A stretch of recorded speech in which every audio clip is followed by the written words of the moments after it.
يأتي على الناس زمان يكون حديثهم في مساجدهم في أمر دنياهم فلا تجالسوهم فليس لله حاجة নবী সাল্লাল্লাহু আলাইহি ওয়াসাল্লাম বলেন তোমাদের মানুষের মধ্যে এমন একটা জামানা আসবে يكون حديثهم في مساجدهم في أمر دنياهم তোমাদের সামনে তোমাদের মানুষের সামনে এমন একটা জামানা আসবে যে জামানার মধ্যে মানুষেরা মসজিদে আসবে আর মসজিদে এসে দুনিয়াবি অন্যায় অনেক কথাবার্তা বলার জন্য ভুল মিটিং করবে নবী সাল্লাল্লাহু আলাইহি ওয়াসাল্লাম বলেন ফালা তুজালিসুহুম তোমরা ওই ভুল মিটিংকারী লোকদের সাথে তোমরা বসবা না ভুলে গিয়ে বসবে তাদের ধারে কাছেও বসবা না ফালাইসা লিল্লাহি হাজাতুন কারণ যারা ভুল মিটিং করে তাদের ব্যাপারে আল্লাহ তাআলার কোনো দায়িত্ব নাই ونتوكل عليه ونعوذ بالله من شرور أنفسنا ومن سيئات أعمالنا من يهد الله فلا مضل له ومن يضلله فلا هادي له ونشهد أن سيدنا وسندنا وحبيبنا ومولانا محمد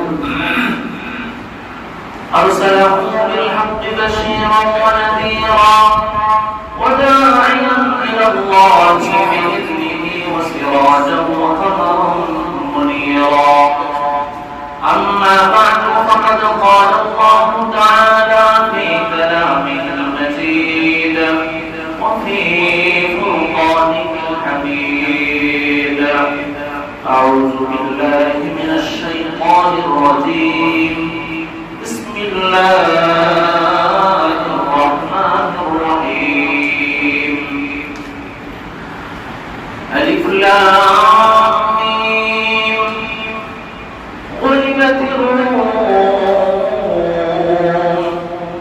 وقال النبي صلى الله عليه وسلم من توضأ للصلاة فأسبغ الوضوء ثم مشى إلى الصلاة المكتوبة وصلاها مع الناس أو مع الجماعة أو في المسجد غفر الله له ذنوبا أو كما قال عليه الصلاة والسلام بارك الله لنا ولكم في القرآن العظيم ونفعنا وإياكم بالآيات والذكر الحكيم شكر نماز الفرض اللهم صل على محمد وعلى آل محمد كما صليت على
আল্লাহ তাআলা অসংখ্য শুকরিয়া আদায় করছি যে মহান আল্লাহ তাআলা আমাদেরকে দয়া করে মাফ করে ভালোবেসে মহব্বত করে আল্লাহর ঘর মসজিদে আসার বসার তৌফিক দান করেছেন। এজন্য অন্তর থেকে আবেগ ও ভালোবাসা নিয়ে মহব্বতের সাথে উচ্ছ্বসিত কণ্ঠে সকলে মিলে আওয়াজ করে বলি আলহামদুলিল্লাহ। সম্মানিত হাজিরিন, আমাদের আজকের আলোচনার বিষয় হচ্ছে মসজিদে গমনের ফজিলত, মসজিদে আসার সুন্নাত তরিকা এবং মসজিদে বসে থাকার আদব। তিনটা পয়েন্টে আলোচনা করি। 1 নাম্বার মসজিদে আসার ফজিলত, 2 নাম্বার মসজিদে আসার সুন্নাত তরিকা, 3 নাম্বার মসজিদে বসে থাকার আদব। এই 3 পয়েন্টে আমরা আজকে আলোচনা করব। আল্লাহ তাআলা ইখলাসের সাথে আমলের নিয়তে বলা এবং শোনার জন্য তৌফিক দান করুন। আমিন। সম্মানিত হাজির, আমরা প্রথমে আলোচনা করব মসজিদে গমনের ফজিলত। একজন মুসল্লি, একজন মানুষ, মুমিন মুসলমান, সে যখন মসজিদে আসবে তার জন্য আল্লাহ তাআলার পক্ষ থেকে কি সুসংবাদ আছে, নবীজি সাল্লাল্লাহু আলাইহি ওয়াসাল্লামের পক্ষ থেকে তার জন্য কি সুসংবাদ আছে। 1 নাম্বার, কোন ব্যক্তি যখন মসজিদে আসে তখন আল্লাহ তাআলা তার সমস্ত গুনাহগুলো মাফ করে দেন। সুবহানাল্লাহ।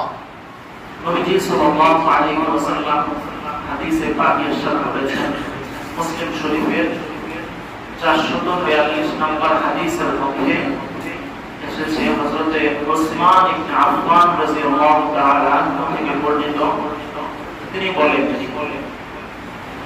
قال سمعت رسول الله صلى الله عليه وسلم يقول, হযরত উসমান ইবনে আফফান রাদিয়াল্লাহু তাআলা আনহু বলেন, আমি নবীজি সাল্লাল্লাহু আলাইহি ওয়াসাল্লামকে বলতে শুনেছি, নবীজি সাল্লাল্লাহু আলাইহি ওয়াসাল্লাম বলেন, মান তাওয়াজ্জা লিস-সালাহ, যে ব্যক্তি নামাজের জন্য ওযু করে, ফাসবাগাল ওযুআ, এবং ওযু খুব সুন্দরভাবে করে, সর্বোচ্চ রূপ দিয়ে সে ওযু করে, ভালোভাবে ওযু করে। এমন না যে কিছু অংশ শুকায় আছে, একটা অংশ শুকায় আছে, একটা পশমের গোড়া শুকায় আছে, এরকম না, বরং ভালোভাবে সে ওযু করে। অন্য হাদিসের মধ্যে ফাসবাগা শব্দের জায়গায় ফাআহসানা শব্দ আছে। তাহলে কোন ব্যক্তি যখন মসজিদে গমন করে, মসজিদে গমনের সময় সে ওযু করে, ভালোভাবে ওযু করে। থুম্মা মাশা ইলা সালাতিল মাকতুবা, এরপরে সে যে মসজিদে আসে, সে কেন আসে? মসজিদে কি সে তিলাওয়াত করবে, নফল নামাজ পড়বে না ফরজ নামাজ পড়বে? এই হাদিসের মধ্যে বলছে থুম্মা মাশা ইলা সালাতিল মাকতুবা, ফরজ নামাজের উদ্দেশ্যে সে মসজিদে গমন করে। فصلاها مع الناس او مع الجماعه, নবীজি বলেন এরপরে সে নামাজ আদায় করে মানুষের সাথে। পশু পাখির সাথে বা অন্য কারোর সাথে তো নামাজ পড়ার সুযোগ আছে, কিন্তু পশু পাখি কিন্তু নামাজ পড়ে। 3 ধরনের পশু পাখি আছে, 3 ধরনের আল্লাহ তাআলার সৃষ্টি আছে। মানুষ নামাজের মধ্যে 3টা কাইফিয়তে থাকে। হয়তো মানুষ 4টা কাইফিয়তে থাকে। হয়তো মানুষ নামাজের মধ্যে দাঁড়ায় থাকে, অথবা নামাজের মধ্যে সে রুকুতে থাকে, অথবা সিজদায় থাকে, অথবা আত্তাহিয়াতুস সুজুদে বসে থাকে। তো আল্লাহ তাআলার কিছু সৃষ্টি আছে, যেমন গাছ, সে নামাজের মধ্যে চিরদিন সে দাঁড়ায় থাকে, সুবহানাল্লাহ, সে নামাজরত অবস্থায় আছে। আবার কিছু পশু আছে, কিছু আল্লাহ তাআলার সৃষ্টি আছে যারা চিরজীবন ধ্রুব অবস্থায় থাকে, গরু, ছাগল, ভেড়া। এই যে পশু পাখিগুলো আছে, এগুলো সব সময় নামাজের ধ্রুব অবস্থায় তাসবিহ করছে, সুবহানাল্লাহ। কিছু পশু আছে সিজদার অবস্থায়, সাপ, বেজি, ঘুই, এগুলো যে আছে এগুলো সব সময় নামাজের সিজদারত অবস্থায়, সুবহানাল্লাহ। আর কিছু পশু পাখি আছে বসা অবস্থায়। তাহলে তাহলে কিছু পশু আছে যারা দাঁড়ায় চিরদিন নামাজের দাঁড়ানো অবস্থায় তাসবিহ করতে থাকে, সিজদা অবস্থায় থাকে, রুকু অবস্থায় থাকে, বসা অবস্থায় থাকে। তাহলে মানুষ মসজিদে আসবে সে নামাজ পড়ার জন্য মানুষের সামনে। অন্য আরেকটা হাদিসের মধ্যে আছে মান নাস শব্দ আছে না, আল জামাআত, জামাআত মানে জামাতের সাথে নামাজ আদায় করবে। মসজিদে কি জন্য আসে? ফরজ নামাজ জামাতের সাথে পড়ার জন্য আসে।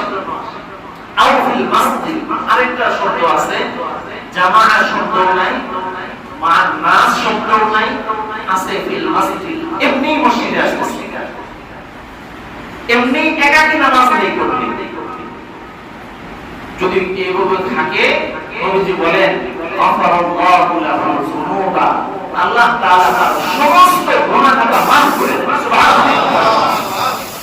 তাহলে মসজিদে আসার ফজিলত, এক নাম্বার ফজিলত হচ্ছে আল্লাহ তাআলা মসজিদে আগমনকারীর গুনাহ খাতা মাফ করে দেন। সুবহানাল্লাহ। দুই নাম্বার ফজিলত নবীজি সাল্লাল্লাহু আলাইহি ওয়াসাল্লামের পক্ষ থেকে ঘোষণা, কোন ব্যক্তি যখন মসজিদে আসে তখন এই ব্যক্তি আসার ক্ষেত্রে দুই সুরত। এক নাম্বার সুরত, হয়তো সে ফরজ নামাজ আদায় করার জন্য আসবে অথবা সে নফল নামাজ আদায় করার জন্য আসবে। নবীজি সাল্লাল্লাহু আলাইহি ওয়াসাল্লামের হাদিস আবু দাউদ শরীফের 558 নম্বর হাদিস, নবীজি সাল্লাল্লাহু আলাইহি ওয়াসাল্লাম বলেন আন্না রাসূলুল্লাহ সাল্লাল্লাহু আলাইহি ওয়াসাল্লাম قال من خرج من بيته متطهرا الى صلاه مكتوبه, নবীজি সাল্লাল্লাহু আলাইহি ওয়াসাল্লাম বলেন যে ঘর থেকে বের হয় ওযুরত অবস্থায় ইলা সালাতিল মাকতুবাতি, মসজিদে গমন করবে ফরজ নামাজ আদায় করার জন্য সে মসজিদের দিকে গমন করে, নবীজি বলেন ফাআজরুহু কাআজরিল হাজিল মুহরিমিন, তাহলে ওই মসজিদে ফরজ নামাজ আদায়ের উদ্দেশ্যে গমনকারীর সওয়াব আর ফরজ হজ আদায়কারীর সওয়াব সমান হয়ে যায়। আল্লাহ নবী সাল্লাল্লাহু আলাইহি ওয়াসাল্লাম আরো বলেন ওয়া খরাজা ইলা তাসবিহিদ দুহা, আর কোন ব্যক্তি যদি মসজিদে আসে নফল নামাজ আদায় করার উদ্দেশ্যে, কি নফল নামাজ আদায় করার উদ্দেশ্যে কোন ব্যক্তি যদি মসজিদে গমন করে, আল্লাহ নবী সাল্লাল্লাহু আলাইহি ওয়াসাল্লাম বলেন লা ইয়াসিবুহু ইল্লা ইয়্যাহু ফাজরুহু কাআজরিল মু'তামিরিন, নবী সাল্লাল্লাহু আলাইহি ওয়াসাল্লাম বলেন ওই নফল নামাজ আদায়কারীর উদ্দেশ্যে, নফল নামাজের উদ্দেশ্যে আগমনকারীর ব্যক্তির সওয়াব আর উমরা আদায়কারীর সওয়াব সমান হয়ে যায়। সুবহানাল্লাহ।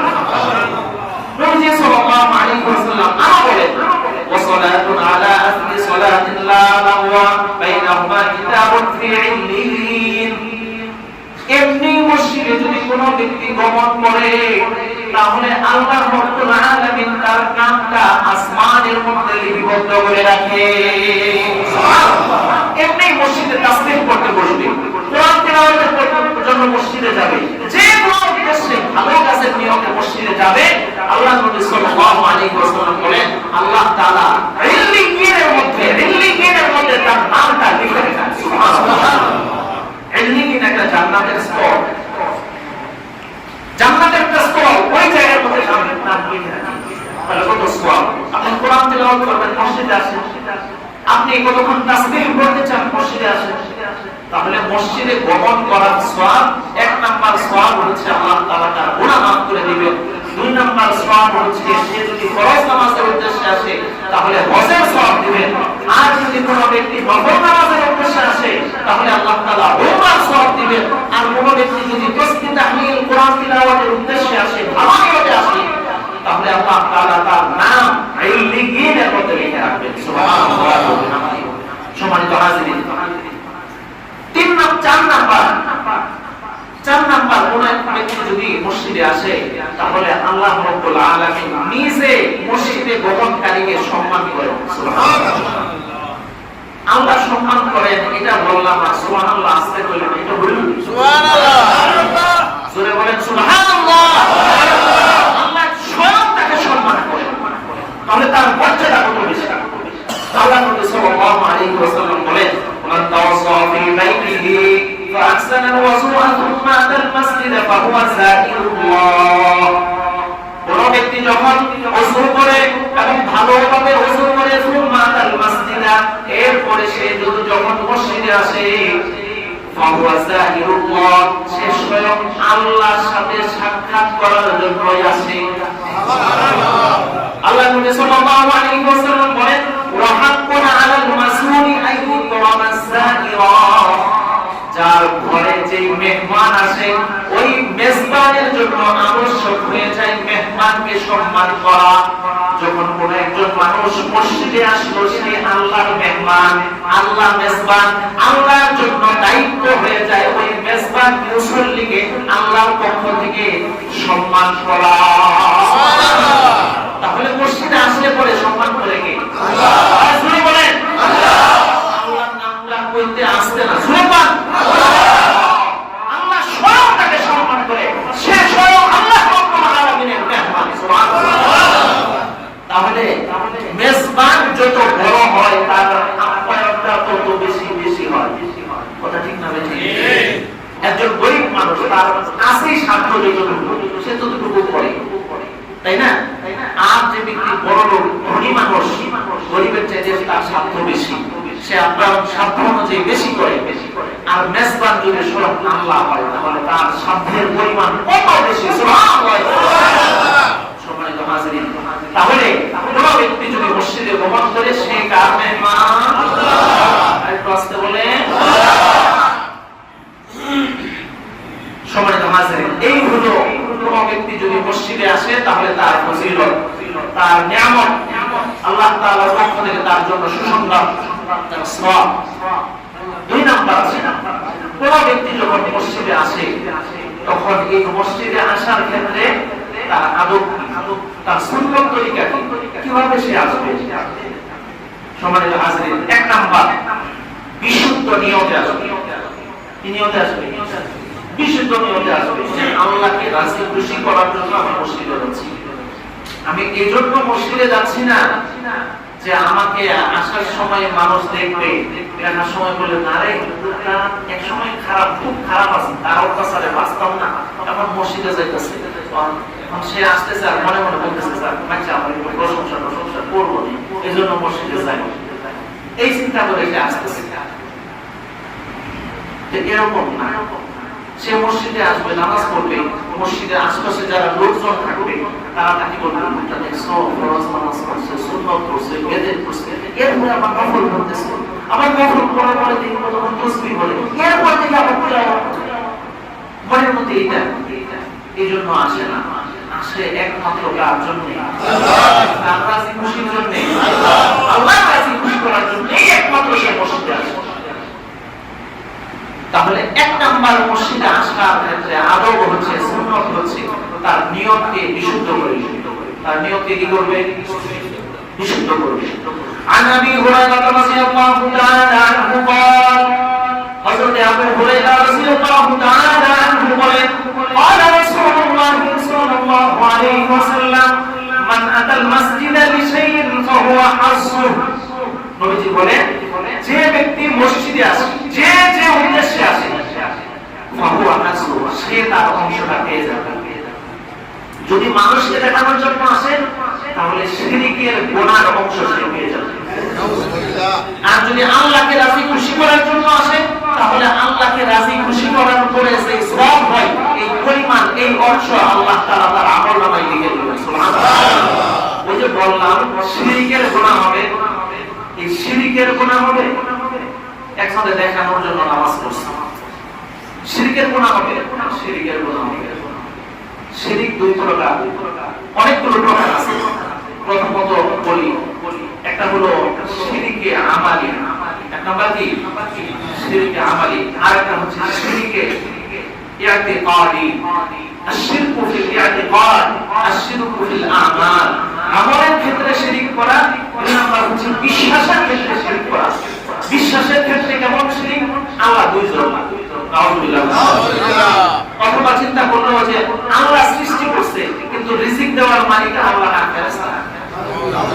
যেমন হিন্দুরা বিশ্বাস করে, হিন্দু ধর্মের বিশ্বাস এটা যে স্রষ্টা তো একজন কিন্তু রিজিক দেওয়ার মালিক একজন,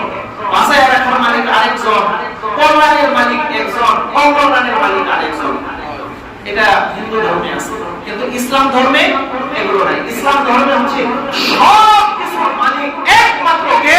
আল্লাহ। সব কিছুর মালিক আল্লাহ, ভালো মালিক আল্লাহ, মন্দের মালিক আল্লাহ, সব কিছুর মালিক একমাত্র আল্লাহ। এটা হলো ইতিকাদ, শিরকে ইতিকাদ। আরেকটা হচ্ছে শিরকে আমাল, শিরকু ফিল আমাল, আমলের ক্ষেত্রে শরীক করা। আমল হবে একজনের জন্য, তিনি কে? আল্লাহ। আল্লাহর জন্য আমল।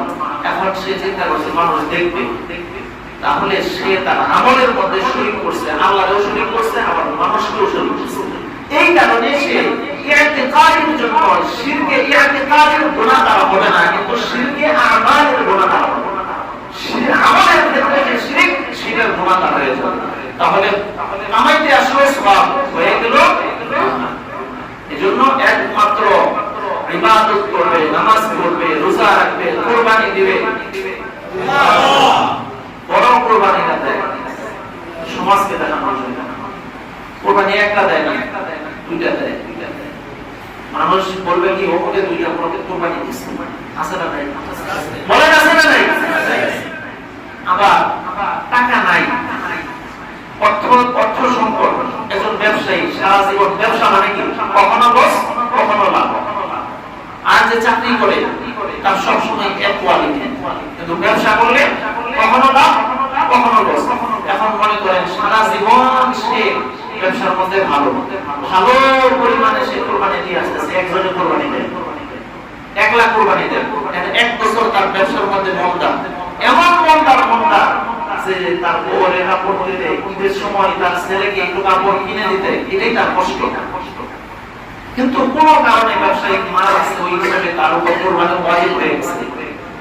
এখন সে কষ্ট করে একসাথে মনে করেন হাওলাত করে, বউকে দেওয়ার মতো ব্যবস্থা নাই, ছেলেকে দেওয়ার মতো ব্যবস্থা নাই, সে হাওলাত করে সারা জীবন কোরবানি দিয়ে আসছে। মানুষ কি বলবে?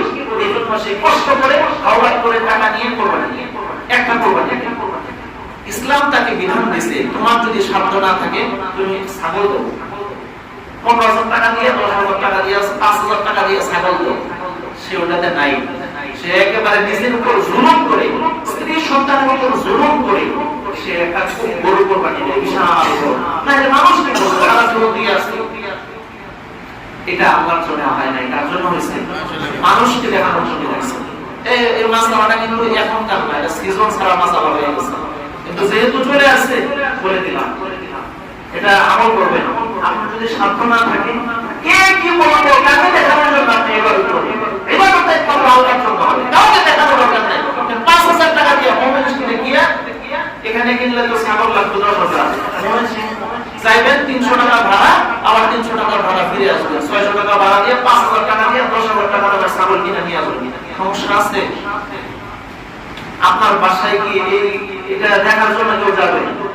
কি দরকার মানুষকে দেখানো? আল্লাহর জন্য ইবাদত। কখনো কখনো কম দান করা সব বেশি, কখনো কখনো বেশি দান করা গুনাহ। মানুষকে দেখানোর জন্য আর আল্লাহকে দেখানোর জন্য কম দান করছে, এটা সব বেশি। সুবহানাল্লাহ বলুন। ইসলামটা এত সহজ রে ভাই, ইসলামটা বুঝলে, মনের মধ্যে ধারণ করলে, ইসলামের মতো সহজ জিনিস আর কিছু নাই। আপনারা সবাই দেখছেন ভিন্ন একটা ধর্ম আমাদের দেশ থেকে তারা শিরক করে। তারা যখন একটা মা মারা যায়, বাবা মারা যায়, একটা দেখলাম মা মারা গেছে হাসপাতালে, গরিব মানুষ অ্যাম্বুলেন্স দিয়ে বাড়িতে নিয়ে যাওয়ার, লাশ নিয়ে যাওয়ার মতো ব্যবস্থা করবে। এই জন্য সে লাশ কি করবে, কিভাবে নিয়ে যাবে? এত বিশাল লাশ, মায়ের লাশ। এই জন্য সে কি করছে, হাতগুলো ভাঙছে, লাশের হাত ভাঙছে, পাও টাইমে দুটো ভাঙছে, ভাঙে একেবারে ছোট করছে, বস্তার মধ্যে ঢুকাইছে, সাইকেলের পিছনে তুলে নিয়ে যাচ্ছে। নাউযুবিল্লাহ বলুন। নাউযুবিল্লাহ। আর কোনো সমস্যা নাই, আগুনের মধ্যে ঢুকাইয়া দিয়েছে, পড়ে গেছে সাইকেলে।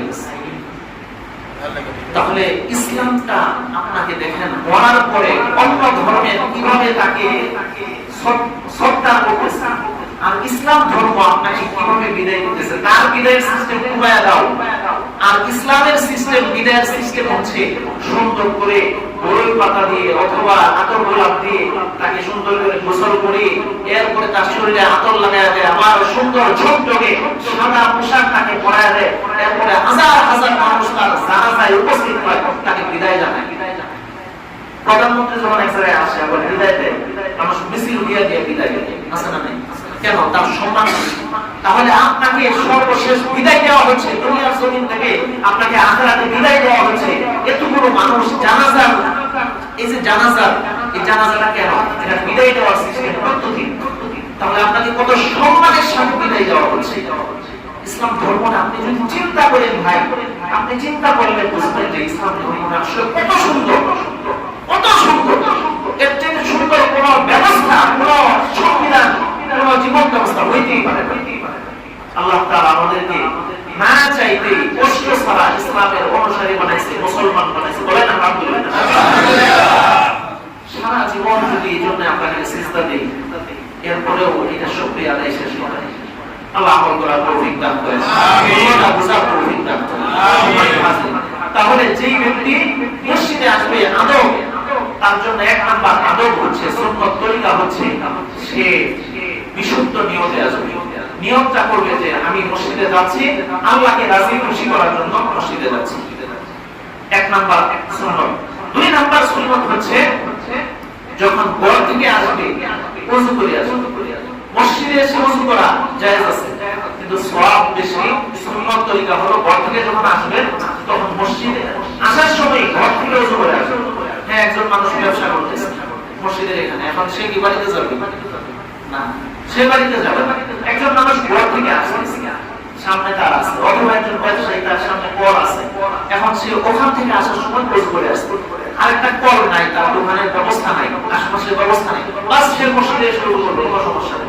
কিন্তু একটা ব্যবস্থা তার জন্য আছে, আসার সময় সে ওযু করে আসবে। এটার মাকসাদ হচ্ছে মসজিদে আসার যে অবস্থাটা, এটা ওযু অবস্থা, এটা পবিত্রতা অবস্থা। এটা হলো দ্বিতীয় সুন্নত তরিকা।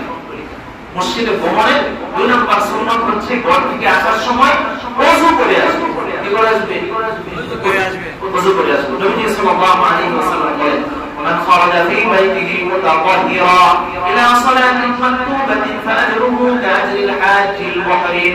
নবী সাল্লাল্লাহু আলাইহি ওয়াসাল্লাম বলেন, তোমাদের মধ্যে যখন কেউ ওযু করে ঘর থেকে মসজিদে আসবে, আসার সময় ওযু অবস্থায় আসবে, তার আমলের পরিমাণ অনেক গুণ বেড়ে যায়। সুবহানাল্লাহ, সওয়াবের পরিমাণ অনেক গুণ বেড়ে যায়। তিন নাম্বার আদব, মসজিদে আসার তিন নাম্বার আদব, ময়লা যুক্ত, দুর্গন্ধ যুক্ত এমন সব কিছু থেকে মুক্ত হয়ে আসবে। কাপড় চোপড় ময়লা, দুর্গন্ধ এই অবস্থায় আসবে না। এটা সুন্নতের খেলাফ। ইসলাম পরিষ্কার পছন্দ করে, পবিত্রতা পছন্দ করে। আরেকজন মসজিদে আইতেছে, সারাদিন ঘুমাইছে, শুক্রবার দিন অফিস বন্ধ, সারাদিন ঘুমাইছে, এখন জুমার নামাজের সময় মসজিদে আসতেছে, এটা আইতেই হবে না। এখন সে সারাদিন সিগারেট খায় নাই, এবার নিচে ঘরের নিচে দোকান আছে, টানটা দিয়ে মসজিদে চলে আসছে। এবার তার পাশে যে দাঁড়াবে তার অবস্থা বলেন, তার অবস্থা কি দাঁড়াবে? খুব কঠিন অবস্থা হলো। দুর্গন্ধযুক্ত কাপড়, দুর্গন্ধযুক্ত মুখ নিয়ে মসজিদে আসবে না। যদি কোনো ব্যক্তি সিগারেট খেয়েই ফেলে, তাহলে সে মুখে থেকে সিগারেটের দুর্গন্ধ এটা চলে যাওয়ার মতো ব্যবস্থা করে মসজিদে আসবে। অন্যথায় তার পাশে যে দাঁড়াবে, একদিন হয়েছে কি, মসজিদে গেছি, ছাত্র জীবনে মসজিদে গেছি, যাওয়ার পরে আমার পাশে দিয়ে যে দাঁড়াইছে একাই পান, এমন দুর্গন্ধ, পরে একটা সময় নামাজ ছাইরা চলে গেছে, মানে তার পাশে দাঁড়ানোর মতো একটা অবস্থাই নাই। যে পান খায় সে তো মনে করে মাশাআল্লাহ কত সুন্দর জানি লেখা যায়, আসলে তো দাঁতগুলো একদম নষ্ট হয়ে যায়, তার দাঁতগুলো নষ্ট হয়ে যায়, তার এমনিও অনেক ক্ষতি হয়। এগুলো থেকে বেঁচে থাকা পারবো ইনশাআল্লাহ। নবী সাল্লাল্লাহু আলাইহি ওয়াসাল্লাম বলেন, أن جابر بن عبد الله رضي الله تعالى عنهما قال نهى النبي صلى الله عليه وسلم عن أكل البصل والقراص। নবী সাল্লাল্লাহু আলাইহি ওয়াসাল্লাম নিষেধ করেছেন পেঁয়াজ খাওয়া এবং মূলা খাওয়া। কি খেতে নিষেধ করেছেন? পেঁয়াজ খাওয়া, মূলা খাওয়া, কাঁচা। কি খাওয়া? কাঁচা পেঁয়াজ, কাঁচা মূলা খাওয়া নিষেধ করেছেন। আর পেঁয়াজ আর মূলা খেয়ে, কাঁচা পেঁয়াজ মূলা খেয়ে মসজিদে আসতে নিষেধ করেছেন। আমরা এগুলো খাবো, কাঁচা খাবো না। কাঁচা খেলে অনেক বেশি দুর্গন্ধ, ফেরেশতারা পর্যন্ত তার শরীর থেকে চলে যায় দুর্গন্ধে। নবীজি সাল্লাল্লাহু আলাইহি ওয়াসাল্লাম বলেছেন তেজ এবং এই মুলা খেয়ে মসজিদে দুর্গন্ধ নিয়ে আসবা না, এটা দুর্গন্ধ চলে গেলে এরপরে আসবা। এটা খাওয়া হারাম বলতেছে না, কিন্তু এটা খেয়ে আপনি মসজিদে আসবেন না। নবীজি সাল্লাল্লাহু আলাইহি ওয়াসাল্লামের সাহাবায়ে হযরত জাবের তিনি বলেন ফাহারাবাত আল হাজা, একদিন প্রয়োজন দেখা দিয়েছে বাস মোলা খাইছে, তেজ খাইছে, খায়া ফাআকালনা মিনহা ফাকালা মান আকালা মিন হাদিহি শাজারাতিল মুবারাকাতিল। নবীজি সাল্লাল্লাহু আলাইহি ওয়াসাল্লাম জিজ্ঞেস করলেন, এই তোমাদের মধ্যে কে এমন আছো যে দুর্গন্ধ শুরু হয়ে গেছে, কে তোমাদের মধ্যে গন্ধযুক্ত এই সমস্ত গাছ খেয়ে এসেছো? হযরত জাবের খেয়ে আসছিলেন, তখন নবীজি জিজ্ঞেস করতেছেন, নবীজি সাল্লাল্লাহু আলাইহি ওয়াসাল্লাম সাথে সাথে বইলা আবার বলতেছেন ফালা ইয়াকাউদানা মাসজিদানা, তোমরা এগুলো খেয়ে মসজিদে ধারে কাছে ওয়ালা। নবীজি সাল্লাল্লাহু আলাইহি ওয়াসাল্লাম বলেন ফাইনাল মালাইকাতা তাআযযা মিম্মা ইয়াতাআযযা মিনহুল ইনসান, কারণ এগুলো খাওয়ার পরে ফেরেশতাদের কষ্ট হয়, আর যেই জিনিসটাকে ফেরেশতাদের কষ্ট হয় ওইটাতে মানুষের কষ্ট হয়। তাহলে মানুষকে কষ্ট দেওয়ার গুনাহ, মানুষকে কষ্ট দেওয়ার গুনাহ, বুঝা যাচ্ছে কি কথা? সম্মানিত হাজির, তাহলে আমরা দুর্গন্ধযুক্ত কাপড় পরে আসবো, দুর্গন্ধযুক্ত মুখ নিয়ে আসবো ইনশাআল্লাহ। বলেন ইনশাআল্লাহ, বলেন ইনশাআল্লাহ, ইনশাআল্লাহ আল্লাহ তৌফিক দান করেন। সম্মানিত হাজির, 4 নাম্বার সুন্নাত হলো সুন্দর পোশাক পরে মসজিদে আসা। মসজিদে আসে কি একেবারে নিম্ন কোয়ালিটির অমসৃণ অপরিচ্ছন্ন পোশাকটা পরে মসজিদে আসে, কিন্তু বিয়া খাইতে গেলে একেবারে জামাইয়ের সাথে সে জামাই না একজন জামাই বুঝাই না, বুড়া হইলে দেখা যায় যে মনে হয় যে জামাই ওই যে ওইখানে কত বুড়ি যাবে, ওই বুড়িদের আকর্ষণ করার জন্য এই বুড়া জামাই ছেড়ে যাচ্ছে। কথা ঠিক না? জোরে বল। এমন একটা অবস্থা দেখেন, আপনি মানুষকে দেখানোর জন্য আপনি কত সুন্দর পোশাক পরে গেলেন, আর মসজিদে আসবেন আল্লাহর সামনে, আল্লাহর সামনে আপনি আসলেন একেবারে হুকুমের মতো। এটা খুবই অসম্মানজনক, এটা অবশ্যই আল্লাহর সাথে মশলা। আপনার সাধ্যে যতটুকু আছে একেবারে নতুন কাপড় পোশাক পরে আসতে হবে প্রতি বেলায় বেলায়, এটা জরুরি না। আপনি পরিচ্ছন্ন পোশাক পরে মসজিদে আসবেন, আল্লাহ তৌফিক দান করেন। সেটা বলেন আমিন। সম্মানিত হাজিরিন, 3 নাম্বার আমরা আলোচনা করলাম যে আসার সুন্নাত, এরপর মসজিদে আসার ফজিলত, এবং 3 নাম্বার হলো মসজিদের অবস্থানের আদব, মসজিদের অবস্থানের আদব। সম্মানিত হাজিরিন, মসজিদে আসার পরে আমরা একটা আদব নষ্ট করি, সেটা হচ্ছে আমরা এসে আঙ্গুল ফুটাই। আছে না নাই? আছে। মনে ওই যে 1 লাখ পয়সা থাকলে আঙ্গুল ফুটাইতে মন চায়, আছে না নাই? আছে। নবীজি সাল্লাল্লাহু আলাইহি ওয়াসাল্লাম বলেন এই কাজটা করা যাবে না। হযরত কাব ইবনে উজবা রাদিয়াল্লাহু তাআলা আনহু তিনি বলেন নবীজি সাল্লাল্লাহু আলাইহি ওয়াসাল্লাম বলেছেন ইদা তাওয়াসা আহাদুকুম ফাআসনা ওযুআহু সুম্মা খারাজা আমিদান ইলাল মাসজিদ ফালা ইউসাব্বাতান্না বাইনা আসাবিহি ফাইন্নাহু ফি সালাতি। নবীজি সাল্লাল্লাহু আলাইহি ওয়াসাল্লাম বলেন তোমাদের মধ্যে যখন কেউ ওযু করে এবং ভালো করে ওযু করে, এরপরে সে মসজিদে ইচ্ছাকৃতভাবে মসজিদে গমন করে, সে যেন তার আঙ্গুল একটাকে আরেকটার ভিতরে না ঢোকায়, অর্থাৎ একটাকে আরেকটার মধ্যে ঢোকায় না ঢোকায়, না হচ্ছে না ঢোকায়। কারণ ফাইন্নাহু ফি সালাতি, সে মসজিদের মধ্যে নামাজে আছে। মসজিদে বসে থাকলে কি নামাজে থাকে না? মসজিদে বসে থাকলে সে নামাজের সওয়াবের মধ্যে, সুবহানাল্লাহ। মসজিদে বসে থাকলেও চুপচাপ আদবের সাথে বসে থাকলেও সে কিসের সওয়াব পায়? নামাজের সওয়াব পায়। তাহলে 1 নাম্বার আদব হচ্ছে মসজিদে বসে থাকা, আঙ্গুল ফোটাফুটি করব না। আমারও মাঝে মাঝে ভুল হয়ে যায়, শয়তান তো আমার মধ্যেও ঢুকছে নাকি? শয়তান আমাদের সবার মধ্যে আছে, আমার মধ্যে একটু বেশি আছে। আমার জন্য আমি আমার হেদায়েতের জন্য আমি সবার কাছে দোয়া চাই, আল্লাহ আমাকে হেদায়েত দান করেন। জোরে কোন আমিন। আপনারা কি মনে করতেছেন আমি মশকারা করে তাওয়াজুআন বিনয়ী ভাবে একটু দিছেন? বাস্তবিক পক্ষে আমার মধ্যে শয়তান বেশি, আসলে বাস্তবিক কথা ইমানদারির সাথে বলতেছি। আপনাদের মধ্যে শয়তানি অনেক কম, আমার মধ্যে শয়তানি বেশি। শয়তান আমার মধ্যে তো সারাদিন লেগে থাকে, সম্মানিত হাজির, তাহলে আমি নিজেও আঙ্গুল মাঝে মাঝে ভুলে ফুটায় ফেলে, জন্য আমরা আঙ্গুল ফুটাবো না, পারবো ইনশাআল্লাহ? আঙ্গুল ফুটাবো না। 2 নাম্বার আদব হচ্ছে মসজিদে যা কিছু করবো ধীর গতিতে করবো। এমন না যে মজা দিতেছে, এমন একটা অবস্থা, এমন না, মানে তাড়াহুড়া করে করবো না, কোনো কিছু না, মিডিয়াম সিস্টেমে করবো, খুব তাড়াহুড়া না, খুব আস্তে আস্তে না। নবী সাল্লাল্লাহু আলাইহি ওয়াসাল্লাম বলেছেন, عن ابي هريره رضي الله تعالى عنه عن النبي صلى الله عليه وسلم قال اذا سمعتم الاقامه فامشوا الى الصلاه وعليكم بالسكينه والوقار ولا تسرعوا مما ادركتم فاتموا. নবী সাল্লাল্লাহু আলাইহি ওয়াসাল্লাম বলেন, হযরত আবু হুরায়রা বলেন, আমি নবী সাল্লাল্লাহু আলাইহি ওয়াসাল্লামকে বলতে শুনছি, নবী সাল্লাল্লাহু আলাইহি ওয়াসাল্লাম বলেছেন, যখন ইকামত হবে ফামশু ইলা সালাহ, তখন নামাজের মধ্যে তোমরা যাও, ওয়া আলাইকুম বিস-সাকিনাতি ওয়াল ওয়াকারি, এবং তোমরা যখন নামাজের মধ্যে দাঁড়াবা তখন নামাজের সময় তোমরা ধীর স্থির ভাবে যাও এবং ভাব গাম্ভীর্যের সাথে যাও।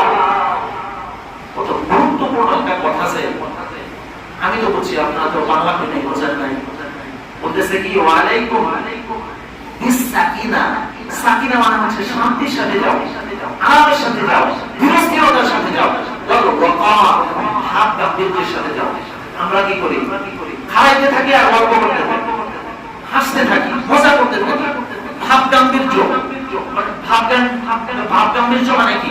ব্যক্তিত্বপূর্ণ ভাবে তুমি যাও, দাঁড়াও উপস্থিতে যে তুমি একজন ব্যক্তিত্বপূর্ণ মানুষ, এমন ভাবে দাঁড়াও, হাসি মজাক করে, হাসি তামাশা করে, গল্প গুজব করে না, ভাব গাম্ভীর্যের সাথে যাও।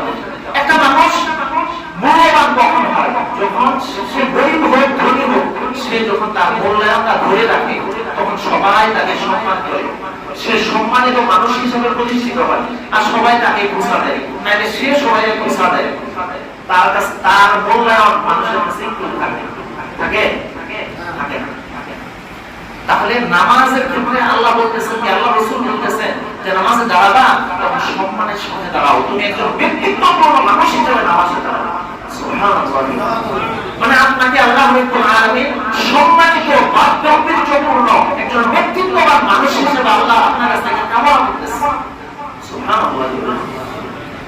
নবী সাল্লাল্লাহু আলাইহি ওয়াসাল্লাম বলেন, ওয়ালা তুসরিউ মিম্মা আদরাকতুম, নামাজের মধ্যে যতটুকু পাও দ্রুত করো না। আমরা কি করি দেখেন, এই মাসালাটা ভালো করে বুঝেন। ফজরের নামাজের সময়টা বেশি হয়, সেটা হলো মানে ফজরের সময় আমি টের পাই, অন্যান্য নামাজেও হয়তো হয়, কিন্তু ফজরে তো মাত্র 1 কাতার বা 1.5 কাতার থাকে।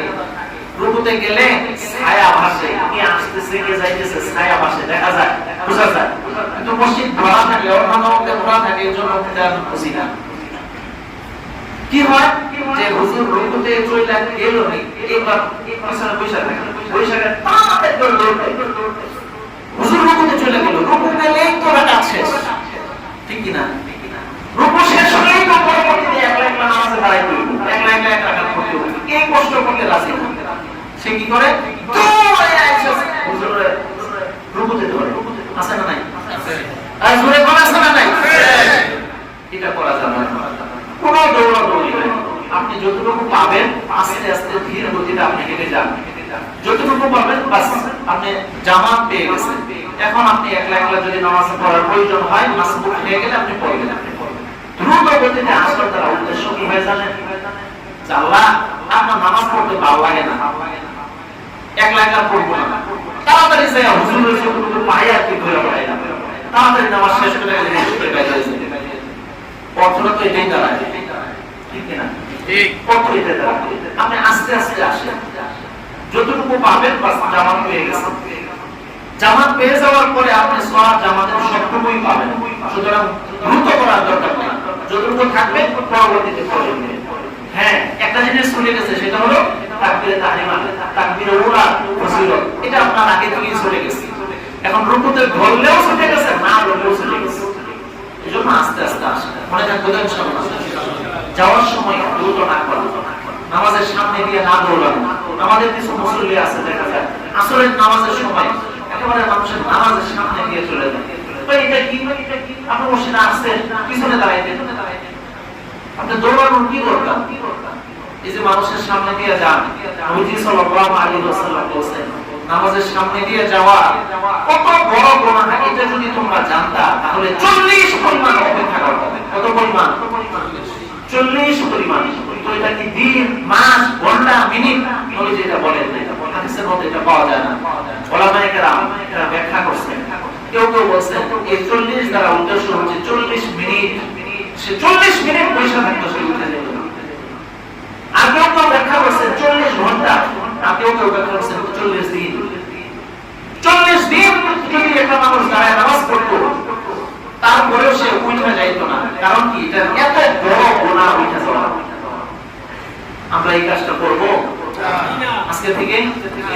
যারা উঠে যা, অনেকের চেহারা কিন্তু আমরা সব বাসতেছি, আপনারা আছে আল্লাহ রাস্তায় আপনারা এই কাজটা করবেন না। আমাদের পাও ধরে বলি, আপনার পাওটা ধরে বলি, আপনার পাওটা আগায় দেন, আমি ধরি। এই কাজটা করবেন না, এই কাজটা করবেন না, আল্লাহ রাস্তায় করবেন না। অনেক বড় গুনাহ। আমার সামনে মসজিদে এসে আপনি গুনাহ করতেছেন, কেন করবেন?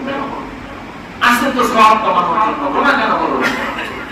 সম্মানিত হাজির, তাহলে আমরা মসজিদে যা কিছু করবো সেটা কি করবো? ধীরস্থিরতার সাথে করবো। মসজিদের সুন্নাত হলো আমরা যখন মসজিদে ঢুকবো তখন দোয়া করে করতে হবে। দোয়া কি? বিসমিল্লাহি ওয়াসসালাতু ওয়াসসালামু আলা রাসূলিল্লাহ, আল্লাহুম্মা ইফতাহ লি আবওয়াব রাহমাতিক, আল্লাহুম্মা ইফতাহ লি আবওয়াব রাহমাতিক। এই দোয়া করে ঢুকবো। এটা আরেকটা সুন্নাত, আদব। এরপরে হচ্ছে আদব হচ্ছে মসজিদে ঢোকার পরে তাহিয়াতুল মসজিদ পড়া। কি পড়া? তাহিয়াতুল মসজিদ পড়া। সময় নাই, এজন্য হাদিসের দলিলগুলো বলতেছি না। তাহিয়াতুল মসজিদ পড়া। মসজিদে আসবো, বসে থাকবো না। যদি সময় থাকে তাহলে তাহিয়াতুল মসজিদ 2 রাকাত নামাজ। যদি সময় আছে আপনি 2 রাকাত নামাজ পড়েন। সময় আছে 2 রাকাত নামাজ পড়েন। 2 রাকাত নামাজ পড়তে 3 মিনিট সময় লাগে। একবার খুব দ্রুত অথবা খুব দেরিতে, মানে আস্তে আস্তে না পড়লে, মিডিয়াম পর্যায়ে পড়লে 2 রাকাত নামাজের কয় মিনিট সময়? 3 মিনিট সময় লাগে। এবং মসজিদে আসার পরে গুরুত্বপূর্ণ আদব হচ্ছে অনর্থক কথাবার্তা না বলা। কি বলা? কি না বলা? অনর্থক কথাবার্তা না বলা। নবীজি সাল্লাল্লাহু আলাইহি ওয়াসাল্লামের হাদিস, বুখারী শরীফের হাদিস 175 নম্বর হাদিস। নবীজি বলেন, আন আবি হুরায়রা রাদিয়াল্লাহু তাআলা আনহু قال قال النبي صلى الله عليه وسلم لا يزول العبد في صلاة ما كان في المسجد ينتظر الصلاة ما لم يحدث। হযরত আবু হুরায়রা রাদিয়াল্লাহু তাআলা আনহু বলেন, নবীজি সাল্লাল্লাহু আলাইহি ওয়াসাল্লাম বলেছেন, একটা মানুষ যতক্ষণ পর্যন্ত মসজিদের মধ্যে বসে থাকে ততক্ষণ পর্যন্ত সে নামাজের অপেক্ষা করতে থাকে।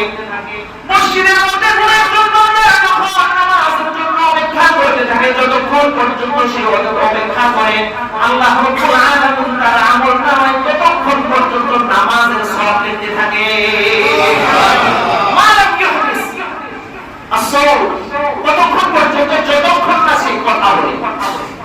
যখন সে চুপচাপ বসে থাকে তখন নামাজের সওয়াব হয়। কথা বলছে বাস নামাজের সওয়াব পায়। এখন বলেন আমরা কথা বলি কি বলি না? বলেন এই মসজিদের সাথে এই বিয়াদবিটা করি কি বলি? তাহলে আমার ফ্রি একটা জিনিস পাইতেছি। মানুষ বলে বাঙালি আপনাকে ফ্রি দেয়, অথচ আপনি ফ্রিতে আল্লাহ রাব্বুল আলামিন আপনাকে নামাজের সওয়াব দিতেছেন, আপনি ওটা করতেছেন। তাহলে আমরা এই কাজ করব না, পারবো ইনশাআল্লাহ। আরেকটা জিনিস হয়, এটাও মসজিদের আদবের খেলাফ। আমরা গোল মিটিং করব, অনর্থক। হ্যাঁ, মসজিদের প্রয়োজনে আপনি মিটিং এ বসবেন, মসজিদ কমিটি মিটিং এ বসবেন, এটা গোল মিটিং। অথবা মসজিদের মধ্যে কোরআন একজন আরেকজনকে শিখায়া দিবে, এই জন্য গোল মিটিং। এই জন্য না, এগুলোর জন্য না, প্রয়োজনে না, আড্ডাবাজি, গোল মিটিং। এই ব্যাপারে হযরত নবী করিম সাল্লাল্লাহু আলাইহি ওয়াসাল্লামের হাদিস মিশকাত শরীফের 743 নম্বর হাদিস, নবী সাল্লাল্লাহু আলাইহি ওয়াসাল্লাম বলেন, ইয়াতি আলান নাসি জামানুন ইয়াকুনু হাদিসুহুম ফি মাসাজিদিহিম ফি আমরি দুনিয়াহুম ফালা তুজালিসুহুম ফালাইসা লিল্লাহি হাজাতুন। নবী সাল্লাল্লাহু আলাইহি ওয়াসাল্লাম বলেন, তোমাদের মানুষের মধ্যে এমন একটা জামানা আসবে ইয়াকুনু হাদিসুহুম ফি মাসাজিদিহিম ফি আমরি দুনিয়াহুম। তোমাদের সামনে, তোমাদের মানুষের সামনে এমন একটা জমানা আসবে যে জমানার মধ্যে মানুষেরা মসজিদে আসবে আর মসজিদে এসে দুনিয়াবি অন্যায় অনেক কথাবার্তা বলার জন্য ভুল মিটিং করবে। নবী সাল্লাল্লাহু আলাইহি ওয়াসাল্লাম বলেন, ফালা তুজালিসুহুম, তোমরা ওই ভুল মিটিংকারী লোকদের সাথে তোমরা বসবা না, ভুলে গিয়ে বসবে, তাদের ধারে কাছেও বসবা না। ফালাইসা লিল্লাহি হাজাতুন, কারণ যারা ভুল মিটিং করে তাদের ব্যাপারে আল্লাহ তাআলার কোনো দায়িত্ব নাই। আল্লাহ তার দায়িত্ব নেবেন। যারা ভুল মিটিং করে আল্লাহ দায়িত্ব নাই মানে কি? আল্লাহ যদি দায়িত্ব না নেয় আমার স্থান কোথায় হবে? আল্লাহ যদি ক্ষমা না করে তাহলে আমার স্থান হবে জাহান্নাম। এইজন্য তওবা করা, আমি যে অপরাধগুলো করতেছি, আমি যে অন্যায় কাজগুলো করতেছি, এইজন্য আল্লাহর কাছে কি করা? তওবা করা। আরেকটা অন্যতম আরেকটা মসজিদের আদব হচ্ছে কাউকে তার স্থান থেকে উঠায় না দেওয়া। যে যে জায়গায় বসছে, গরিব হোক, ধনী হোক, কালো হোক, ধলা হোক, সিরা কাপড়ওয়ালা হোক, সুন্দর কাপড়ওয়ালা হোক, যে যেখানে বসবে সে ওখান থেকে কাউকে আরেকজন এসে তাকে উঠায় দিবে না। যে যে জায়গায় বসবে ওই জায়গায়। মসজিদের মধ্যে কোনো ধনী গরিব নাই, মসজিদের মধ্যে একটা পরিচয়, সে হচ্ছে গোলামুল্লাহ, আল্লাহর গোলাম। মসজিদের মধ্যে একটা পরিচয়, আর কোনো পরিচয় নাই। একমাত্র একটা পরিচয়, মসজিদের মধ্যে ঢোকার পরে মসজিদের সভাপতি নাই, মসজিদের সেক্রেটারি নাই, মসজিদের ক্যাশিয়ার নাই, মসজিদের অর্থ সম্পাদক নাই, কিচ্ছু নাই। একমাত্র একটা পরিচয়, সেটা কি? আল্লাহর গোলাম। মসজিদে আসেন আল্লাহর গোলাম, আর কোনো পরিচয় নেই। কেউ যদি ভিতরে ভিতরে এই পরিচয় লালন করে, আমি তো মসজিদের সভাপতি, আমি তো মসজিদের সভাপতি, এই লালনটা যদি করে তাহলে সম্পূর্ণরূপে মসজিদের সাথে সে বেয়াদবি করবে। কারণ কি? মসজিদ হচ্ছে গোলাম হওয়ার জায়গা, সে ব্যক্তিত্ব দেখাইছে, সে বড়াই দেখাইছে। সম্মানিত হাজির, তাহলে এই আমরা এক জায়গায় একজন বসলে তাকে আমরা কখনো উঠাবো না। ঠিক আছে তো ইনশাআল্লাহ? অন্যতম আরেকটা মসজিদের আদব, মসজিদের মধ্যে আমরা কি করি? জায়গা নির্ধারণ করে রাখি। কি করি? জায়নামাজ দিয়ে রাখি। ওইছে এক মসজিদে ইমাম সাহেব জায়নামাজ তুলে দিয়েছে। মসজিদের মুতাওয়াল্লি পরিষদে একজনের জায়নামাজ সারা জীবন জায়নামাজ দিয়ে আছে, জায়নামাজ তুলে দিয়েছে। ওই মুতাওয়াল্লি বেটা হুজুরের সামনে রাত করে 6 বছর ওই মসজিদে ঢুকে নাই। টঙ্গীর গোটা মসজিদ। আমি যে এলাকায় ছোট থেকে বড় হয়েছি ওই এলাকায়। যাই হোক, এই কাজটা আমরা মসজিদের মধ্যে জায়গা নির্ধারিত নাই। মসজিদের মধ্যে কি নাই? আমি আপনাকে আরেকটা জিনিস বলি, দেখেন মসজিদের যে জায়গাগুলো, এই জায়গাগুলো কিন্তু আপনার জন্য সাক্ষী হবে। আসলে ময়দানে আপনাকে আপনার ব্যাপারে বলবে যে আল্লাহ এই লোকটা, আপনার এই বান্দাটা আমার উপরে দাঁড়ায় নামাজ পড়ছে। আপনি যদি এক জায়গায় সারা জীবন বসে থাকেন, অন্য জায়গায় আপনার ব্যাপারে সাক্ষী দিবে? বলেন সাক্ষী দিবে? আপনি তো চাবেন যে সমস্ত মসজিদের মধ্যে আমার কপাল করো, সব জায়গায় আমার চেষ্টা করো, এটা আপনি কামনা করবেন। একদিন এখানে বসবেন, একদিন ওইখানে বসবেন, একদিন ওইখানে বসবেন, ওই দিন এইভাবে বসবেন।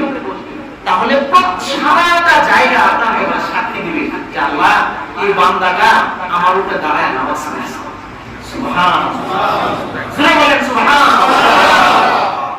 সম্মানিত হাজিরিন, আমরা এই স্থান নির্ধারণ করব না। নবী সাল্লাল্লাহু আলাইহি ওয়াসাল্লাম বলেছেন, নাহা রাসূলুল্লাহ সাল্লাল্লাহু আলাইহি ওয়াসাল্লাম আন নাকরাতিল গুলাম ওয়া ফিরাশিস সাবই ওয়া আইয়ুকিয়ানা রাজুলুল মাকানা ফিল মাসজিদ কামা ইউফানাল বাইর।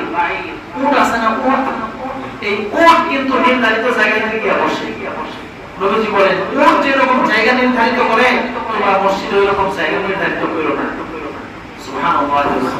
প্রত্যেকটা বিষয় কি খুলে খুলে আলোচনা করছেন আল্লাহ নবী সাল্লাল্লাহু আলাইহি ওয়াসাল্লাম। এরপরে আছে ধার টপকে আছে না নাই?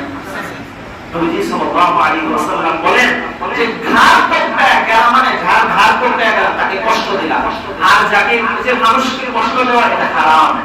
তাহলে ধার টপকে যাওয়া এটা কি? হারাম। এটা কি? হারাম। এই হারাম কাজ আমরা কি কি করব? কেউ করবো না ইনশাআল্লাহ। আল্লাহ সবাইকে তৌফিক দান করুন। আমিন। সর্বশেষ আদব, আরো অনেক আদব আছে, আজকের আলোচনা শেষ। সেটা হলো আমরা মসজিদে কখনো এমন হতে পারে প্রয়োজনে কথা বলতে হবে। প্রয়োজনে কি করতে হবে? মনে করেন ফ্যান ছাড়া দরকার, কারণ আপনি তো সুইচ চিনেন না, এখন কি করে সব টিপতে থাকে। আছে না নাই? আছে। নির্ধারিত লোক আছে মসজিদে, নির্ধারিত লোক আছে, কষ্ট করে আপনার কি দরকার এটা টিপা? আপনার নির্ধারিত লোককে বলেন হুজুর সুইচটা টিপিয়ে দেন, ওই ফ্যানটা দেন, আদরের সাথে সুন্দর করে বলেন, ওইখানে খায় হুজুর এই ফ্যানটা সুইচটা কোন না পারেন কথা বলছেন না, এগুলো না করে আদরের সাথে সুন্দর করে হুজুর এটা সুইচটা করি একটু বলে দেন, অথবা এই সুইচটা দিয়ে দেন, আদরের সাথে বলে, এটা প্রয়োজনীয় কথা। এটা কি? তাহলে আমরা তিনটা পয়েন্টে আলোচনা করলাম। এক নাম্বার হচ্ছে মসজিদে আসার ফজিলত, দুই নাম্বার হচ্ছে মসজিদে আসার ক্ষেত্রে সুন্নত তরিকা, তিন নাম্বার হচ্ছে মসজিদের আদব। আল্লাহ তাআলা আমাদেরকে সবগুলো বিষয়ে সুন্দরভাবে আমল করার তৌফিক দান করেন। আলহামদুলিল্লাহ।